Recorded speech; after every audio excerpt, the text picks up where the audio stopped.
ଆଜି ଆମେ ଅଜା ପାଖକୁ ଯିବା। ଅଜା ପାଖକୁ ଯାଇକରି ଗପ ବି ଶୁଣିବା ଓ ନକୁ ଚିହ୍ନିବା। କ'ଣ ଚିହ୍ନିବା ଆଜି ଅକ୍ଷର ନ।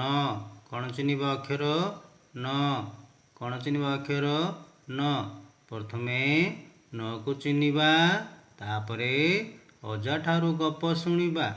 ଅଜା କାହାକୁ କହନ୍ତି ତୁମେ ତ ସମସ୍ତେ ଜାଣିଛ।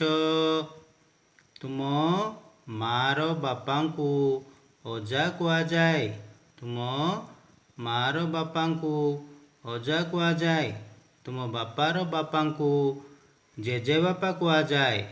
ତୁମେ ତ ଡାକୁଛ ଜେଜେବାପା ବା ଜେଜେ, ଅଜା, ଜାଣିଛ ତ।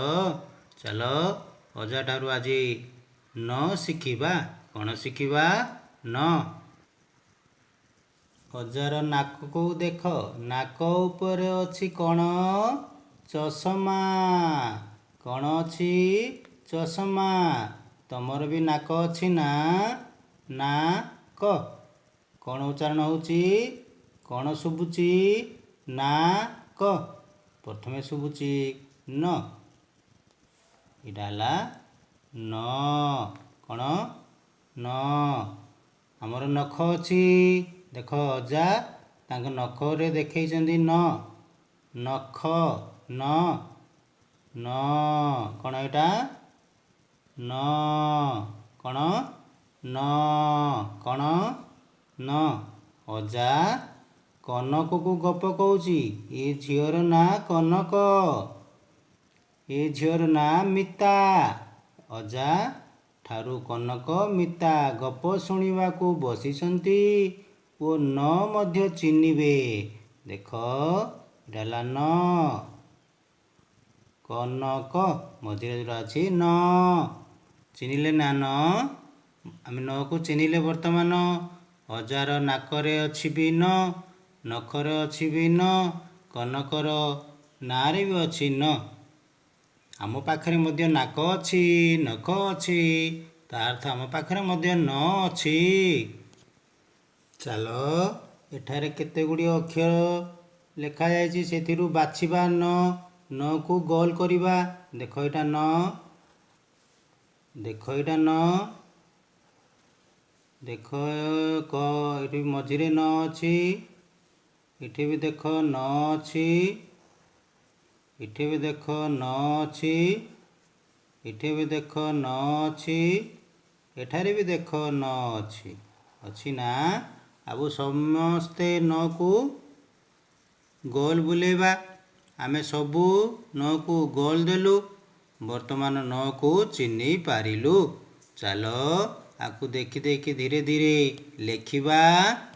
ଯାଦୁ ନନା ଚ ପାଖକୁ ଯିବା। ଆମେ ଚ କିପରି ଲେଖିଲେ? ଏପରି ଗୋଲଟିଏ କଲେ, ଗୋଲଟିଏ କରିକିରି ଉପରେ ଏପରି କଲେ, ଚ। ଏବେ କ'ଣ ଚିହ୍ନିଲେ ଆମେ?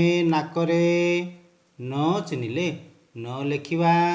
ଦେଖ ଏପରି କରିବା, ଛୋଟ ଗାରଟିଏ, ତାପରେ ଛୋଟ ଗାରଟିଏ କରିବା। ଚ ଲେଖୁଛୁ ଆମେ। ଚରେ ଯେମିତି କଲେ ସେମିତି କରିବା। ଏପରି କରିବା, ଏପରି କରିବା। ଚ ଲେଖିଲା ପରେ ଉପରେ ଏପରି କରିବା, ଏପରି କରିବା। କ'ଣ? ନ। ନ। ନ। ନ। ନ। ନାକରେ ଉଚ୍ଚାରଣ କରୁଛୁ ନାକ। ଏ ନଟା ପ୍ରଥମେ ଅଛି। ନ। ନ। ନ। ନ। ଆଉଥରେ ଲେଖ। ନ। ନ। ନ।